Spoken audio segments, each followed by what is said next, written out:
मी ही भगवद्गीता अगोदर सूर्याला सांगितली. इमं विवस्वते योगम प्रोक्तवान हमव्ययम. सूर्याने मनुला सांगितली. विवस्वान मनवे प्राह. आणि मनुने इक्ष्वाकुला सांगितली. मनुर इक्ष्वाकवे ब्रवीत. काय महाराज ही साखळी आहे. मी सूर्याला सांगितली, सूर्याने मनुला सांगितली आणि मनुने इक्ष्वाकुला सांगितली. याच्यावरती माऊलीनं फार गोड बघा ओव्या किती सुंदर आहेत. मग देव म्हणे पांडुसुता, हाची योग आम्ही विवस्वता, कथिला परी ते वार्ता बहुवा दिवसाची. बघा, मग देव म्हणे पांडुसुता, हाची योग आम्ही विवस्वता, कथिला कधी परी ते वार्ता बहुवा दिवसाची. मग त्याने विवस्वते रवी. मग या सूर्याने काय केलं. मग त्याने विवस्वते रवी हे योग स्थिती आगवी. निरुपली बेरवी मनुप्रती. त्याने मनुला सांगितलं. मग मनुने आपण अनुष्ठिली. मग इक्ष्वाकुवा सांगितली. काय काय मग त्याने विवस्वते रवी आपण अनुष्ठिली.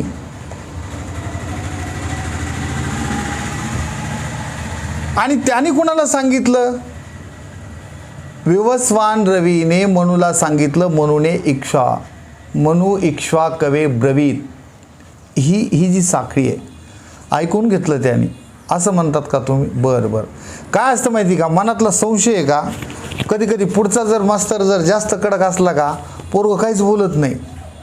मास्तर म्हणला ना 3 आणि 2 9 होते, ते गप बसतं. काय बोलावं तर हे फाडकीने मास्तर बोलत आहे काहीतरी. आपल्याला एक तर हा गडी तापलेला आहे. याच्या अगोदरच भगवंतानी मला खूप झापलंय. किती दुसऱ्या अध्यायामध्ये झापले, तिसऱ्या अध्यायामध्ये बोललाय. आणि मग आता विचारावं का नाही मनामध्ये जरा थोडा असा संशय होता. आणि मग हळूच बरं का, न कळता न लक्षात येऊ देता भगवंताच्या. आणि मग विचारलं जो डिरिंग करून. तो म्हणला म्हणजे माऊलीने फार सुंदर वर्णन केलं बघा. तो तरी ऐकी जे बहुता काळांचा, तू तव श्रीकृष्ण सापेचा, ये मातूचा विसंवादू. अरे देवा, तो तरी ऐकू जे बहुता काळांचा. कोण. सूर्य. देवा तू काय गप्पा मारतोस का, काय लबाड बोलतोस का. अरे तो तरी ऐकी जे बहुता काळांचा. किती दिवसाचा सूर्य आहे. तो तरी ऐकी जे बहुता काळांचा, तू तव श्रीकृष्ण सापेचा. अरे आत्ताच आहेस तू. आमच्या बरोबर वाढलास, आमच्या बरोबर खेळलास. आम्ही कधी कधी तुला भांडणामध्ये काही बोललो, तू आमच्यामध्येच राहिलास. तू तव श्रीकृष्ण सापेचा म्हणजे सांप्रत काळाचा. चालू. सांप्रत या शब्दाचा अर्थ काय. चालू. तू चालू काळाचा आहेस. तू तव सापेचा. मनोनिगा ये मातूचा विसंवादू. म्हणून जरा म्हणजे डायरेक्ट म्हणत बोलण्याची भाषा बघा बरं का. मनोनिगा ये मातूचा विसंवादू. म्हणून मला जरा संशय येतोय रे भगवंता. हे कृष्णा, मला जरा संशय येतोय की तू हे जे सगळं सांगितलंस, असं डायरेक्ट नाही म्हणला, त्याला अपमान नाही केला की तू खोटं बोलतोस म्हणून. पण बोलण्याचा जो भाव आहे ना, हा भाव मात्र तसाच होता की श्रीकृष्णा तू जरा लबाड बोलतोस बरं का. हे असं नाही आहे. तू तव सापेचा मनोनिगा ये मातूचा विसंवादू. आणि म्हणून मला हे जरा थोडं माझ्या बुद्धीला काही पटा नाही. असं कसं होईल. तू कसं काय श्रीकृष्ण याला सूर्याला सांगणार. मग याचं उत्तर देताना भगवंतानं अर्जुनाला जे सांगितलं तो श्लोक फार सुंदर आहे. बहुनी मे व्यतीतानी जन्मानी तव चार्जुन, तान्याहम वेद सर्वाणी नत्वम वेत्थ परंतप. बघा, बहुनी मे जन्मानी, बहुनी मे व्यतीतानी जन्मानी तव चार्जुन. हे असणाऱ्या अर्जुना, तुझा माझा तुला वाटतंय का एकच जन्म आहे. अरे खूप जन्म झाले. बहुनी मे व्यतीतानी जन्मानी तव चार्जुन, तान्याहम वेद सर्वाणी नत्वम वेत्थ परंतप. आणि मग असं सांगितल्याच्या नंतर आता तर याच्या डोक्यामध्ये जास्तच असं कसं काय हो. साहजिक आहे का नाही? तुझे माझा तो म्हणला असता ठीक आहे माझा जन्म भरपूर झाले पण तुझे बी झाले. आणि मग कसं काय? याच्यावर माऊलीनं भाष्य केलेलं आहे. माऊली फार सुंदर बोलतात की एकची दिसे दुसरे जे दर्पणाचे निआधारे. एरवी काय वस्तू विचारे दुजे आहे. काय असतं सचिन महाराज, आपण आरशामध्ये बघितलं का? बरं का, आरशामध्ये बघितलं का? दोन माणसं दिसतात, एक आरशातलं एक आणि एक समोरचं एक. माऊली याला फार गोड शब्द लिहितात की एकची दिसे दुसरे. एरवी काय वस्तू विचारे तुझी आहे. खरं जर विचार केला तर त्या आरशामध्ये आपलं प्रतिबिंब समोरचं प्रतिबिंब दोन दिसत आहेत. मी असे 2 बोटं आरशात केले की माझे 2 बोटं त्याचे 2 बोटं 4 बोटं झाली. मी जर असे 10 बोटं केले तर समोरच्या आरशातले 10 बोटं माझे 10 बोटं 20 बोटं झाले. मग एरवी काय वस्तू विचारे तुझी आहे. असं काय का 2 आहेत का ते? नाही. मग ही जी भाषा आहे ना गोड बोलण्याची ही भगवंताची आहे आणि फार सुंदर. तैसा अमूर्तची मी किरीटी, तैसा अमूर्तची मी किरीटी परी. तसा मी अमूर्तच आहे महाराज, परंतु नटनटी कार्या लागी. मी जे नटतोय ना हे कोणासाठी? भक्तांसाठी नटतोय. म्हणजे काय हे नटणंच आहे का नाही? नट या शब्दाचा अर्थ काय आहे? भूमिका. हे जगदंबर एक नाटक आहे. कोणत्या कादंबरीत वाचलं बघा मी. हे एक नाटक आहे. हे सगळे पात्र आहेत. कोणी बाप होतंय, कोणी आई होतंय, कोणी काय मुलगा होतंय, कोणी बहीण होतंय, कोणी भाऊ होतंय, कोणी काय, कोणी साहेब आहे, कोणी शेतकरी आहे. ह्या भूमिका आहेत. पण या रंगमंचावरून आपली कधीतरी न सांगताच या ठिकाणी एक्झिट होते महाराज. आणि कधी या रंगमंचावर दुसरं पात्र प्रवेश करेन काही सांगता येत नाही. हे जसं नाटक आहे तसं भगवंताचं एक नाटक आहे. तो म्हणतो वस्तुता विचार जर केला तर मी एकच आहे. एकोहम बहुश्याम. भागवतामध्ये भगवंतानं फार सुंदर वर्णन केलेलं आहे. मी एकच आहे पण मला अनेक व्हायची इच्छा आहे. सृष्टीच्या उत्पत्तीच्या कथावेचा हा प्रसंग आहे. एकोहम बहुश्याम, मला एक व्हायचं आहे. क्षीरसागरावर पहुडलेला आहे, विचार करतोय. त्याचा हा खेळ आहे, खेळ. आणि म्हणून नटनटी कार्या लागी मी जे धरले. मग कशासाठी येतो? अर्जुनानं प्रश्न विचारला, बाबा तू काय तुला कोणी बोलवतं? नेमकं येतो तरी कशासाठी? मग त्यावेळेस त्या भगवंताच्या मुखामधले श्लोक फार गोड आहेत. जो प्रत्येक घरामध्ये फोटो लावलेला असतो बघा. पांढरी शुभ्र घोडे असतात. भगवान श्रीकृष्ण घोडे हाकण्याचं काम करतायत. अर्जुनराव मागे गांडीव नावाचं धनुष्य हातामध्ये घेऊन मोठ्या त्वेषानं रथावर आरूढ झालेले आहेत. युद्धातला प्रसंग आहे. आणि त्याच्या खाली लिहिलेलं असतं बघा. सर्वांना हा श्लोक, जे पारमार्थिक साधक आहेत त्यांच्याच नाही, बहुतेक करून सर्वांच्या पाठांतरातला हा श्लोक आहे. यदा यदा हि धर्मस्य ग्लानिर्भवति भारत अभ्युत्थानम अधर्मस्य तदात्मानं सृजाम्यहम्. ज्या ज्या वेळेस धर्मावर ग्लानी येते ना त्या वेळेस मी अवतार घेतो. मग धर्मावर ग्लानी आल्याची कितीतरी उदाहरण आहेत महाराज. समुद्र मंथन करत असताना पाण्यामध्ये मेरू पर्वत बुडू लागला त्यावेळेस सुद्धा तो आला. कोणत्या रूपामध्ये आला? कूर्म अवतार. तो कधी वराह अवतार बनून येतो, कधी कूर्म अवतार बनून येतो, कधी कपिल मुनींचा अवतार घेऊन तो सांख्य योगाचा संदेश जगाला देतो. तो अनेक वेळेला आलेला आहे. कधी कधी तर त्याचा अवतार अंश असेल, पूर्ण असेल, कळत नाही आम्हाला. आणि आम्हाला कळत नाही म्हणूनच बरं आहे. आम्हाला जर ते कळत असतं तर आम्ही इकडं तिकडं आहे की नाही, चुका बी व्हायला पाहिजे ना आमच्याकडून. प्रमाद जर घडले, पाप जर घडलं तर पुण्याला महत्व आहे. आणि जर पापच घडलं नाही तर काय? यदा यदा ही धर्मस्य ग्लानिर्भवति भारत. हे अर्जुना, अरे ज्या ज्यावेळेस यदा यदा ही धर्मस्य ग्लानी, धर्मावर ज्या वेळेस ग्लानी येते ना त्यावेळेस मी येतो. हे जे श्लोक आहेत ना, हे या श्लोकांकडे आपण जर बारकाईनं पाहिलं आणि थोडं चिंतन केलं ना, अतिशय सुंदर श्लोक आहेत. पहा, परित्राणाय साधूनाम विनाशाय च दुष्कृताम धर्म संस्थापनार्थाय संभवामी युगे युगे. परित्राणाय साधूनाम, आपल्या येण्याचं कारण प्रयोजन सांगतोय भगवान श्रीकृष्ण अर्जुनाला. परित्राणाय साधूनाम, साधूनाम परित्राणाय, विनाशाय च दुष्कृताम, दुष्कृताम विनाशाय. परित्राणाय साधूनाम विनाशाय च दुष्कृताम धर्म संस्थापनार्थाय संभवामी युगे युगे. धर्म संस्थापनार्थाय संभवामी युगे युगे. धर्माची पुनर्स्थापना करण्यासाठी मी एका युगामध्ये नाही महाराज, मग ते द्वापार युग असेल, कलियुग असेल, त्रेता असेल, या सगळ्या युगामध्ये येऊन मी धर्माचं पालन करतो, साधू संतांचा सांभाळ करतो, धर्माची पुनर्स्थापना करतो आणि दंड देतो. कुणाला?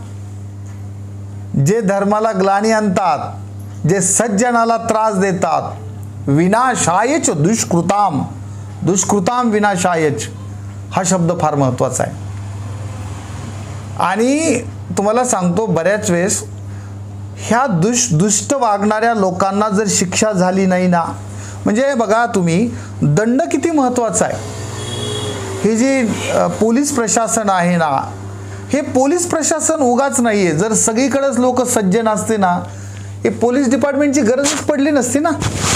काय गरज आहे? लोक जर प्रामाणिक वागले असते, चालताना डाव्या साईडनी चालले असते, एकमेकांना कोण घरामध्ये कुठं क्लेशच नसते, खून खराबा, दरोडे, एक नाही, स्वैराचार, अनाचार असं जर घडत नसतं तर याची आवश्यकताच नाही. पण हे सगळं हे करण्यासाठी मी येतो, याला दंड देण्यासाठी. विनाशायच दुष्कृताम हे भगवंताचे शब्द आहेत. भगवंताचे शब्द फार गोड आहेत. आणि पुढची याच्यावरती भाष्य करत असताना या दोन्ही श्लोकाच्या अनुषंगाने माऊलींचं भाष्य फार सुंदर आहे बघा. ओवीच एवढी गोड आहे. अधर्माची अवधी तोडी, अधर्माची अवधी तोडी, दोषांची लिहिली फाडी, सज्जना करवी गुढी, सुखाची उभवी. काय शब्द आहेत. अधर्माची अवधी तोडी, मी अधर्माची अवधी मर्यादा तोडून टाकतो. शेवट अधर्माचा, तिथून पुन्हा आता विषय संपला. अधर्माची अवधी तोडी, दोषांची लिहिली फाडी. जे काही लिहिलेले दोष, हे दोषांचं सगळं काय म्हणतो आपण, कीर्द, हे सगळा हिशोबच फाडून टाकतो. ना बजेगी बासुरी, ना रहेगी बास.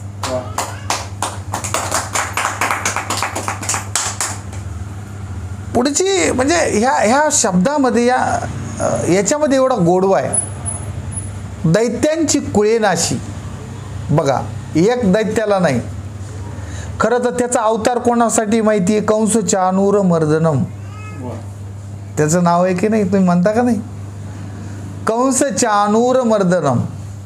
बघा, काही म्हणजे त्याचे जे काम आहेत ना महाराज, पण फक्त कंसालाच मारलं का हो? फक्त चाणूरालाच मारलं का? कंस चाणूर हे त्याच्यातले जरा विशेष होते, पण किती जणाला मुक्ती दिली? कालयवन कोण होता? सचिन महाराज. कालयवनाला मारलं, स्वतः मारलं का? याला म्हणायचं काट्यानी काटा.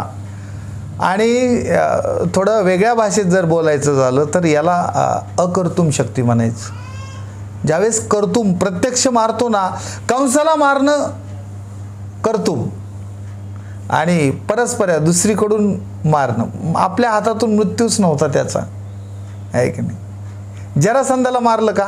17 वेळेस आला ना होतो. 17 वेळेस आला.